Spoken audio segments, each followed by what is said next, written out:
Bapak Ustadz kita, waktu sudah tepat, silakan. Ayo, Pak.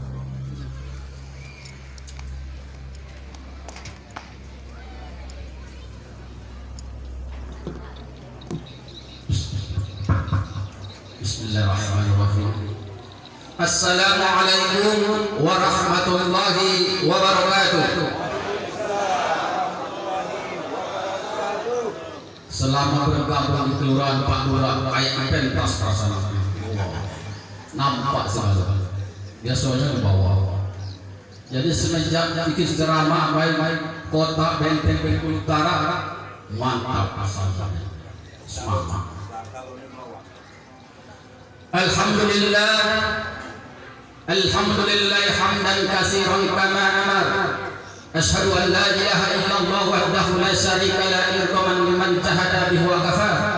Wa asyhadu anna sayyidina Muhammadan abduhu wa rasuluh sayyidul khalaqi wal bashar. Allahumma shalli ala sayyidina Muhammad wa ala alihi sayyidina Muhammad. Qala Allah ta'ala fil Qur'anil Karim, a'udzu billahi minasy syaithanir rajim. Bismillahirrahmanirrahim. وَلَنَبْلُوَنَّكُمْ بِشَيْءٍ مِنَ الْخَوْفِ وَالْجُوعِ وَنَقْصٍ مِنَ الْأَمْوَالِ وَالْأَنفُسِ وَالثَّمَرَاتِ وَبَشِّرِ الصَّابِرِينَ الَّذِينَ إِذَا أَصَابَتْهُمْ مُصِيبَةٌ قَالُوا إِنَّا لِلَّهِ وَإِنَّا إِلَيْهِ راجعون. وقال تعالى في آيات أخرى وَلِكُلِّ أُمَّةٍ أَجَلٌ. Shadaqallahul azim. Yang terhormat Lurah Kelurahan Pagar Dewa dan yang terhormat RT setempat, RT 17 dan RT sekitarnya, dan yang terhormat RW setempat dan yang terhormat pengurus masjid setempat Imam Khatib Bilal dan Wari, dan yang terhormat tokoh agama, tokoh masyarakat, tokoh pemuda, pemudi, dan yang tak punya tokoh pun sama-sama kita hormati. Karena banyak yang berwarung, banyak yang bercontoh. Sering itu kejadian, Pak. Kenapa selalu yang punya toko dihormati? Kami yang berwarung bagaimana? Jadi yang toko yang berwarung semua sama-sama dihormati. Terkhusus untuk keluarga almarhum. Mudah-mudahan anak-anak beliau, istri beliau, cucu, cici kalau sudah ada, mudah-mudahan mereka mendapat kesabaran, keikhlasan sehingga almarhum lapang di dalam kuburnya. Tapi dengan cerita tadi, Pak, meninggalnya di kota suci Madinah. Kalau menurut hadis pas kecepak Lurah tadi betul. Tapi sebelum disampaikan, kita pada saat hari ini jangan lupa kita bersyukur kepada Allah Subhanahu wa taala. Begitu banyak rezeki diberikan yang tak bisa kita hitung satu persatu, hanya kita dapat dengan ucapan alhamdulillahi rabbil alamin. Salawat dan salam kita sampaikan kepada besar Muhammad sallallahu alaihi wasallam, satu-satunya manusia yang diagungkan oleh Allah Subhanahu wa taala, dengan ucapan Allahumma sholli ala sayyidina Muhammad wa ala alihi sayyidina Muhammad. Semoga kita semua mendapatkan syafaatnya di yaumil qiyamah. Jadi kita tengok bapak-bapak tidak lama kita tengok jam today, jam sini jam 9 lewat 5 karena sebelah kiri ada kilau kita makan. Jadi kita paling lama 35 menit paling lama. Jadi bagian bapak-bapak pedikan mato. Kalau sudah 30 menit pedikan mato, yang bapak-bapak tapi yang ibu-ibu jangan. Apalagi ibunya udah takut aku salah paham. Ada kejadian waktu ngisi SMA Negeri 1 Pak Lurah Jumat kemarin, lupa ngeceknya yang laki-laki begini, yang katanya Tino yang begini. Bukan badan bergetar, tapi hati yang bergetar. Jadi paksa diingatkan. Hadirin dengan Allah Subhanahu wa taala, mendengar kisah cerita kematian almarhum sangat bagus. Al-hajjul mabrur, haji yang mabrur. Laisa lahu jazaa, tidak ada yang pantas balasan bagi orang yang haji mabrur illal jannah, kecuali surga. Apalagi kita manusia ini mengharapkan surga. Walaupun ada hadis tidak akan masuk surga kalian karena amal-amalmu, tapi kalau tidak ada amal bagaimana dapat ridho? Kan ada hadis Kita masuk surga karena ridho Allah. Dengan cara apa dapat ridho? Tentu dengan amal-amal kebaikan. Kalau amal buruk bukan ridho dapat, laknatullah. Jadi alhamdulillah almarhum meninggal di kota Madinah. Kalau tidak salah kuburannya itu di Makkah. Kalau di Mekah kuburannya di Soraya. Kalau Makkah lain khusus keturunan Bani Hashim.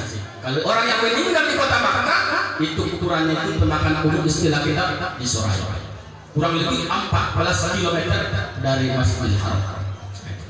Hadirin Allah Subhanahu wa taala. Tapi perlu kita pahami untuk keluarga yang meninggal jangan lupa berdoa.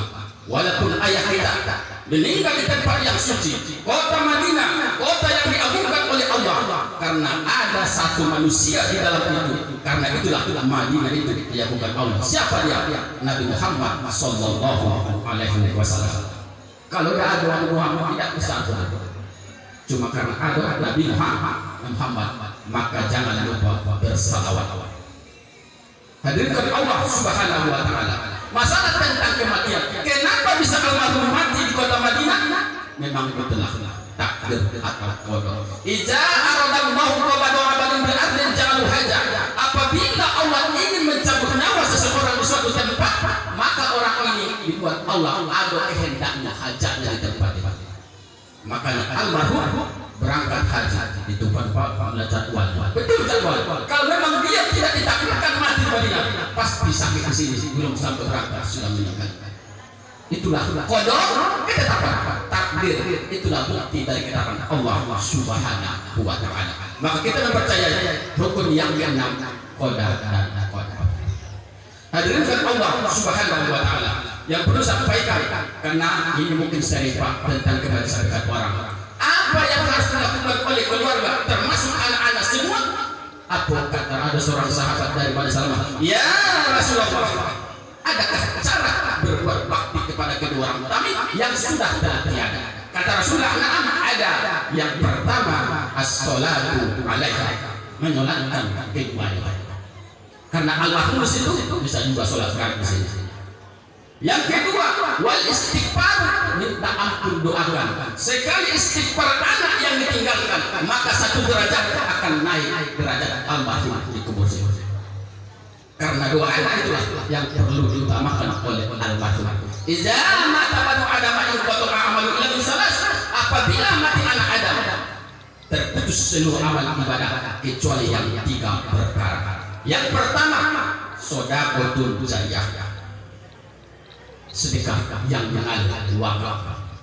Alhamdulillah, maaf sebelumnya almarhum mungkin sudah banyak wakaf. Kalau memang lupa, tolong anak-anak, istri, cucu, berikanlah yang terbaik kepada orang tua kita. Kalau kamu tidak bisa menggantikan harta, bahagialah dia dengan doa. Tapi kalau bisa dua-duanya, lagi dunia bisa dengan harta, kasih kesenangan. Kalau dia sudah meninggal tidak bisa lagi, hanyalah doa yang diharapkan orang tua kita.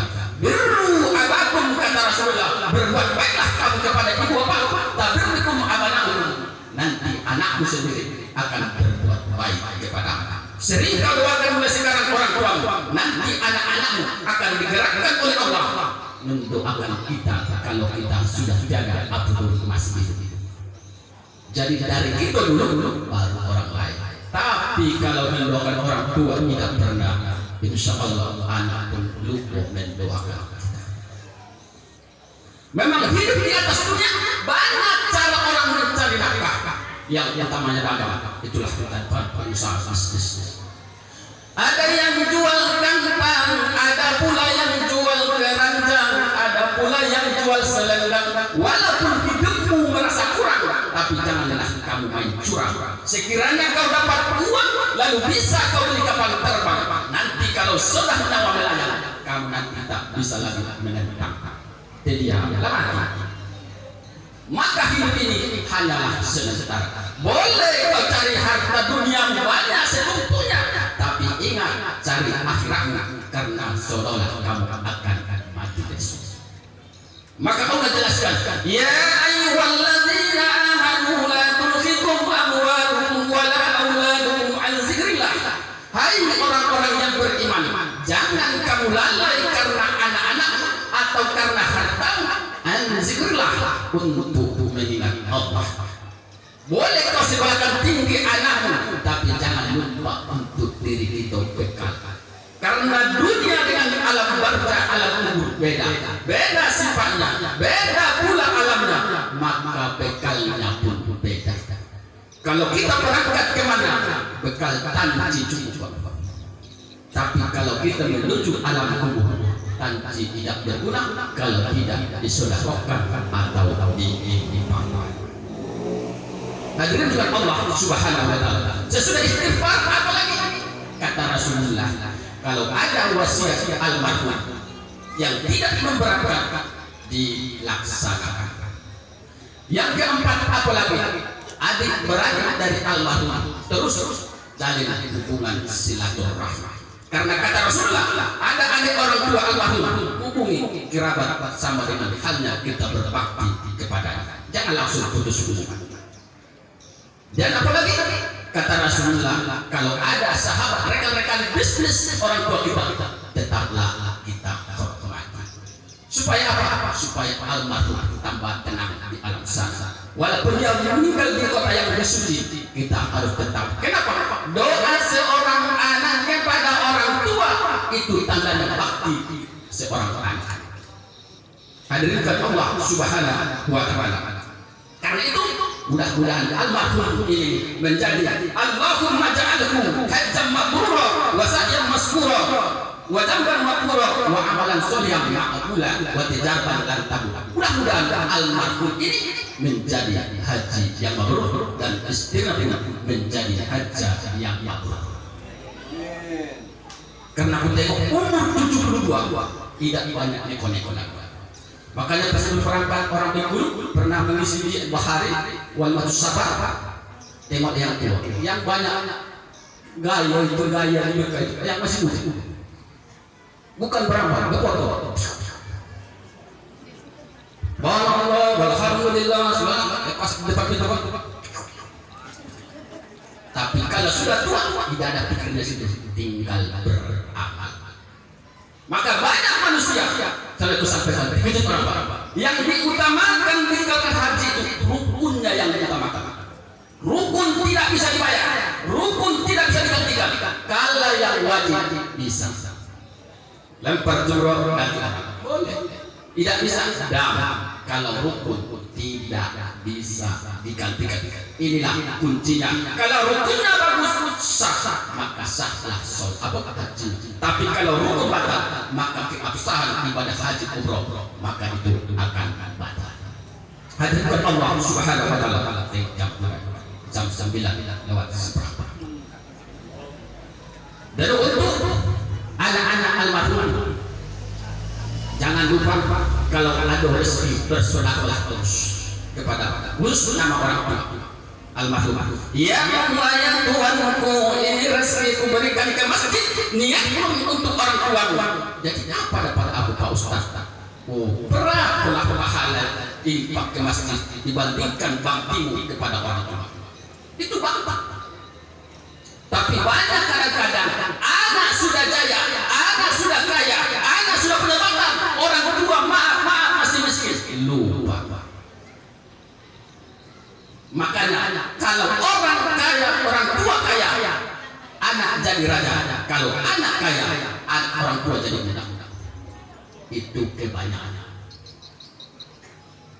Tapi almarhum, alhamdulillah Allah berikan rezeki yang berlimpah yang berkah. Mudah-mudahan keluarga jangan lupa bersedekah, berinfak untuk almarhum. Supaya apa? Dia tenang dan anak-anak yang tinggal di Bengkulu mendapat keberkahan dari Allah Subhanahu wa taala.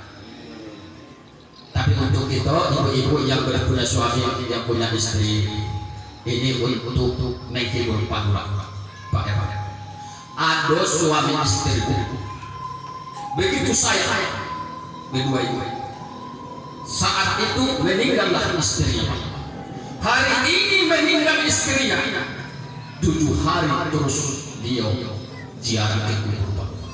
Hari ini meninggal di kubur, besok 7 hari terus ziarah. Ditanya tetangga, wan ngaku. sayang betullah kau sama Ciki. Oh, jangan tanya kalau masalah saya, mati yang menyesatkan kami. Oh. Tapi yang perlu diperselesaikan kata laki ini wasiat Cika. Contohnya apa wasiatnya? Apa kata istrinya waktu sebelum mati? Abang Anda, kalau aku mati duluan, jangan kamu nikah sebelum tumbuh bunga di kuburan abang. Akhirnya tiap hari disiramnya bunga itu. Tiap hari siram bunga, cepat tumbuh, cepat menikah. Jadi hati-hati ibu-ibu, payah laki-laki. Karena laki-laki ada masa iddah, kalau perempuan ada. Jadi berwasiat agak berat. Hadirkan Allah Subhanahu wa Ta'ala. Karena itulah, karena almarhum tidak di sini, maka kita tidak bahas tentang pemandian, siapa yang utamakan memandikan, siapa yang utamakan memandikan, ataupun menguburkan, ataupun yang mengkapani dan mensolatkan. Karena almarhum kifayahnya semua di kota Madinah. Alhamdulillah. Banyak manusia, bahkan ada di suatu hadis orang berniat mati di kota itu. Ada orang ingin mati sih, tapi tidak mati. Ada cuma cara dengan cara mati situ dalam keadaan berhaji berumroh. Ini ada kemarin di suatu daerah Pak, dia dengan Ustaz setiap hari Jumat mati lepas puasa. Memang ada hal sebab, tapi dia salah paham. Jadi setiap hari Jumat minum tua terus. Jadi aku sendiri kawan ini, cerita kawannya bang ternyata sengaja minum tiap hari Jumat. Dia mabuk naik kendaraan kecelakaan mati. Itu bukan mati bagus, mati kolot. Itu kan salahnya, salah kaprah. Hadirkan Allah Subhanahu wa Ta'ala. Karena itulah kita manusia ini dengan catatan untuk anak-anak almarhum perbanyak sholat. Maaf, bukan mencekali, bukan mengapa kalau kita dulu sholat agak telat, jarang 2, 3, tambahlah supaya orang tua tenang. Nampak dia dari rumahnya memandang anaknya. Apa perbuatan anak dari masa dulu? Kadang tengah sholat senyum, tapi kalau tengah memegang bangam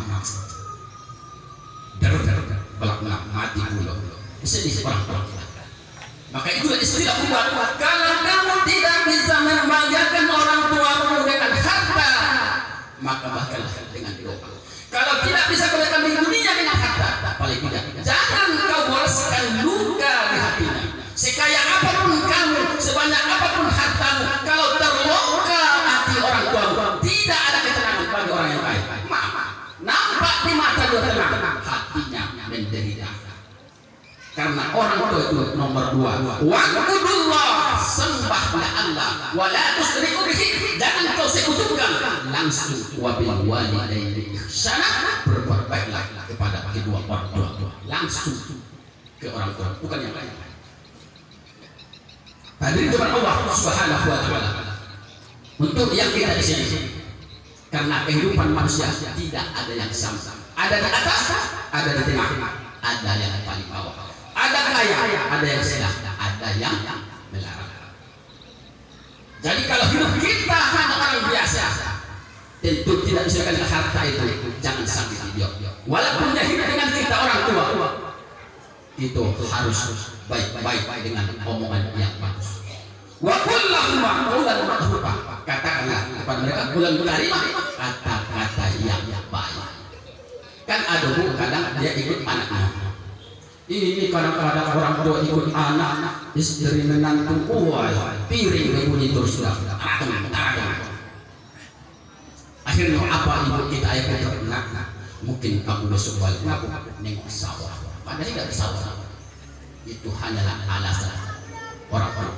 Makanya orang tua kalau kaya anak tidak begitu harapkannya harta kamu, tapi yang harapkannya adalah kasih sayang kita. Makanya orang tua tidak pernah putus kasih sayang. Habis anak cucu, habis cucu cici, terus menerus. Maka betul kata orang pintar, satu ibu bisa merawat 10 anak. 10 anak belum tentu bisa merawat satu ibu. Banyak manusia ini di dunia ini begitu pintar untuk memberikan baju yang bagus untuk tubuhnya, belum tentunya pintar untuk memberikan baju yang bagus untuk rohnya atau kolbunya. Banyak manusia begitu pintar memberikan makanan yang bergizi untuk tubuhnya jasmaninya, tapi belum tentu dia bisa pintar untuk memberikan makanan untuk rohnya kolbunya. Apa kalau makanan? Kita memang disuruh oleh kesehatan makan yang sehat-sehat. Kalau dulu 4 sehat 5 sempurna. Kalau kau ingin makan sehat badan jasmani, makanlah yang baik-baik yang bervitamin. Kalau kau ingin baik-baik bagus rohani, maka ibadah kau dengan ibadah yang benar. Apa ibadah yang benar? Banyak kadang orang beribadah seperti full, tapi ibadahnya itu tidak menimbulkan rasa yang benar.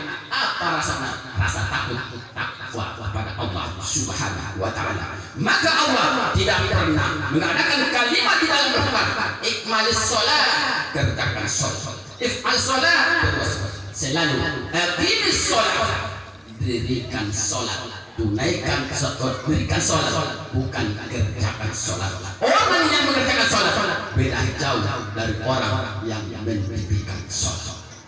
Kita macam aku ini juga masih mengerjakan sholat. Banyak. Assalamualaikum warahmatullahi wabarakatuh. Aduh situ, lalu buat dosa. Lalu mau cara, lalu rumpi lagi apa? Berarti ibadah itu seharusnya ibadah benar bisa menimbulkan rasa yang benar, rasa takut kepada Allah Subhanahu wa Ta'ala. Tengok jemput. Sepuluh menit lagi, baru. Karena itulah manggil itu. Hadirin Allah Subhanahu wa Ta'ala. Jadi kita ambil singkat intinya berpantun tapi nasihat. Sekarang badan sudah terbujur, sudah berada di dalam kubur, jasad badan dipukul hancur karena tak pernah sholat zuhur lewat. Ingatlah hidup jangan kesasar agar terhindar dari yang mungkar. Jasad badan dipangus terbakar karena tak pernah sholat asar. Zuhur asar lewat, santai wae. Hidup ini dunia kita yang kalau mati baru terasa bagaimana sakit. Di mana kawan karir jaga amanah bila dititip, jasad badan dipukul menjerit karena tak pernah sholat maghrib. Masjid setempat sudah memanggil warganya. Assalatu wassalamu alaik. Baru balik dari kebun. Balik kebun dari sawah, balik meluada supaya nyadap segala hal aktivitas dunia baru balik. Sampai di rumah, duduk di ruang tamu. Buat.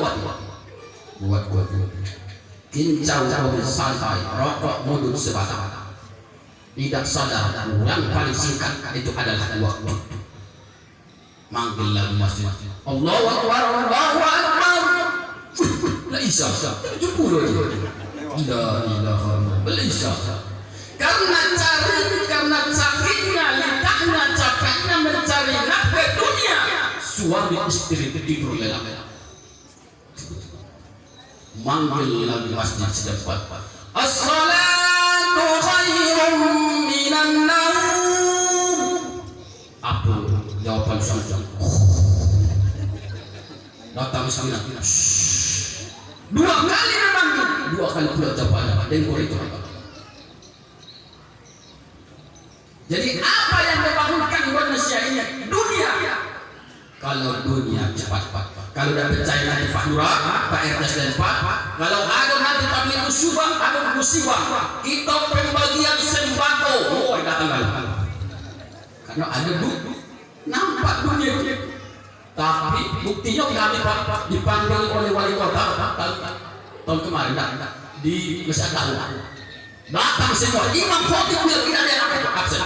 Aku tanya weh Pak Ustaz ya datang berdakwah kenapa ya dunia akhirat dapat Pak Ustaz. Apa dunianya amplop akhiratnya sholat berjamaah. Oh iya tidak ada yang absen, tidak ada yang perwakilan. Datang lalu walaupun agak lemah laju Coba kalau manusia lagi rimis. Kenapa? Dunia itu nampak hasilnya, akhirat tidak nampak. Tapi sesudah mati baru nampak hasil kita ini. Maka orang yang mati masih nampak dia. Oh, ini amalan. Latang ibarat masuk di dalam miring ke kiri, bagaimana aku tanam. Makanya banyak wajah orang mati itu agak lain. Ada yang senyum, tengoknya surga, tengoknya neraka. Jadi wajahnya mirip neraka. Hadirkan Allah Subhanahu wa taala. Oleh karena itu kita berbanyak amal ibadah. Tapi dengan catatan banyak manusia amalnya kepada Allah banyak, tapi gagal kesolehan dalam kesosialan. Sebanyak apapun amalmu, kalau sesama manusia kau tidak baik, sia-sia. Sholat full sunnah wajib semua dilakukan. Puasa sunnah bagus semua lakukan, tapi ibadah semua masih banyak menyakiti hati orang, banyak hati tetangga yang tersakiti mengambil hak orang lain karena mereka orang susah, orang miskin, kamu orang yang berpunya berpangkat kaya, tapi di hadapan Allah tidak mampan pengacara apapun. Kau tidak akan bisa bersekutu karena bukankah Allah itu laisa Allahu biahkamil hakimin. Wahai Allah, bukankah kamu hakim yang seadil-adil? Di dunia ini tidak ada yang adil, maka ada hukum nanti hukum Allah yang adil. Hadirat Allah Subhanahu wa taala.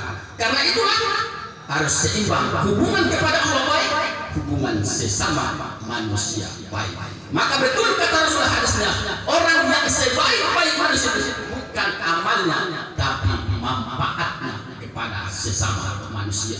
Untuk apa kau? Jika subhanallah, subhanallah, orang sakit matilah sih, orang meninggal terserahlah sih, itu tidak bagus. Maka ibadah yang benar menimbulkan rasa yang bagus dari kebaikan.